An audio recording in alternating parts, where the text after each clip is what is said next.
la question qui se pose peut-être est la suivante. Quels sont les points d'attention qui devraient être les nôtres pour éviter justement dans cet exercice de funambule que le bouddhisme soit dévoyé dans ce monde occidental qui est le nôtre? Quels sont les risques encourus d'une part, et deux, quels sont les points d'attention? Alors, les risques, ils sont importants, ils sont multiples.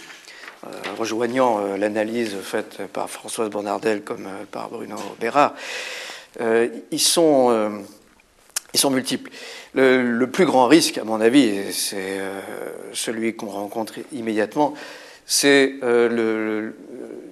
une approche du bouddhisme folklorique, ou je dirais un peu exotique, religion à la mode et phénomène placé entre les bâtonnets d'encens et le petit jardin de pierre à mettre dans la maison à côté de la télévision.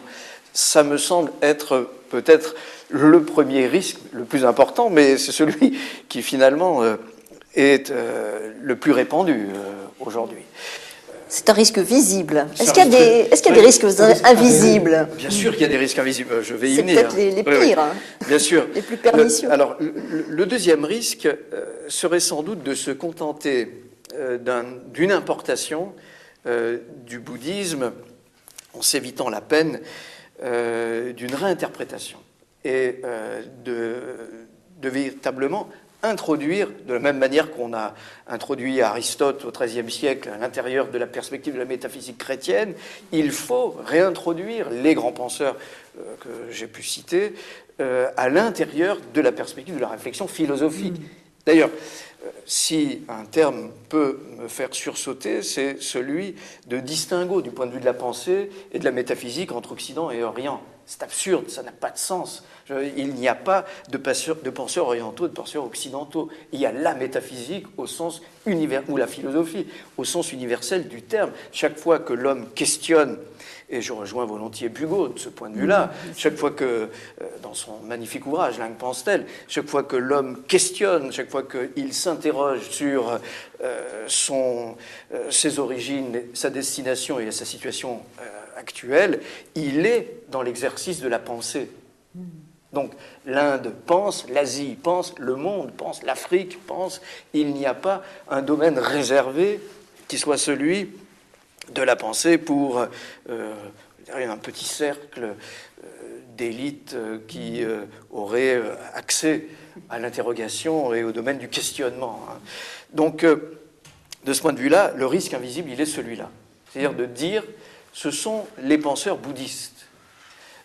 D'une certaine manière, non, ce sont les penseurs du patrimoine universel de l'humanité au titre de la réflexion que les hommes et les femmes ont engagé à l'égard de l'existence et des causes premières, des causes secondes et des causes finales. Troisième élément dans ces risques, c'est aussi peut-être de s'en cantonner pour nous à une approche, je dirais, trop respectueuse du bouddhisme.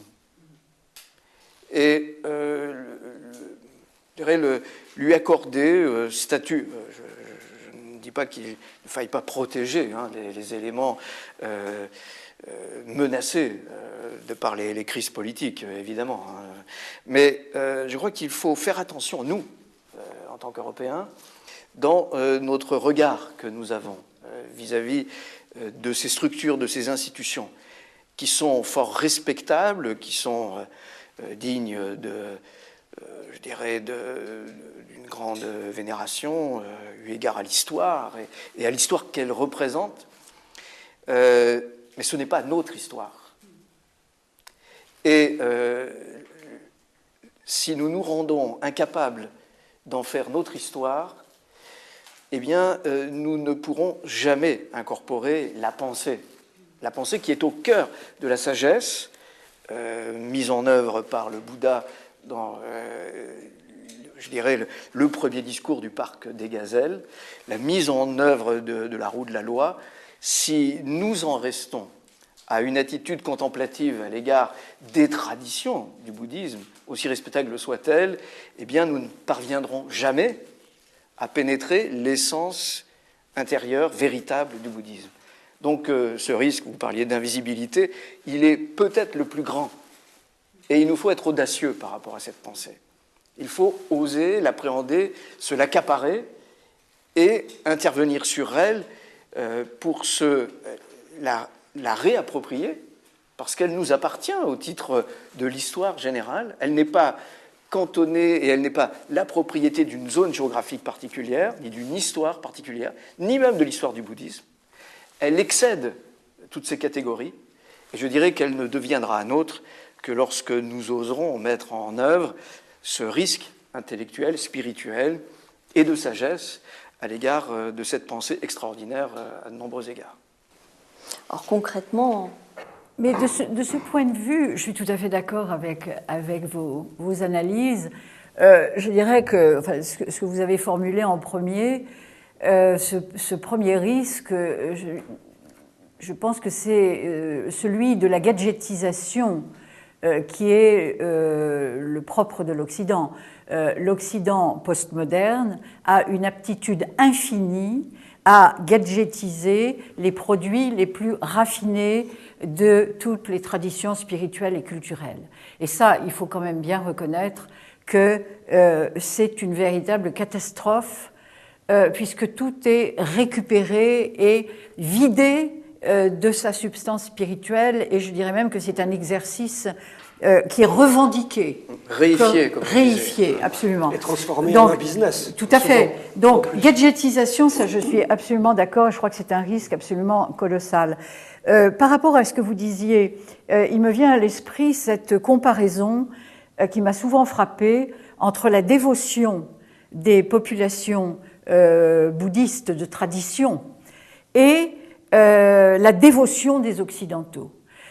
Quand vous fréquentez certains centres du Dharma, je ne veux pas être excessivement critique à cet égard, mais vous ne pouvez pas ne pas être frappé par le spectacle qui s'offre à vous dans certains cas. C'est-à-dire une dévotion totalement préfabriquée, manquant totalement de naturel, excessive, etc., pour ne pas dire pire, mais bon, je m'arrêterai là. Et quand vous voyez certaines populations, comme moi je les ai vues au Ladakh par exemple, ou ailleurs en Himalaya, et vous avez un tout autre spectacle. Vous avez à la fois une dévotion intense au maître et une extrême simplicité dans la relation au maître. Extrêmement simple. Le maître est celui, on amène les troupeaux à bénir, on amène les enfants nouveau-nés, les vieillards mourants, etc. Donc il y a une familiarité qu'on retrouve un petit peu d'ailleurs, je pense, dans l'orthodoxie, dans la relation au pop, par exemple, dans les villages grecs, etc.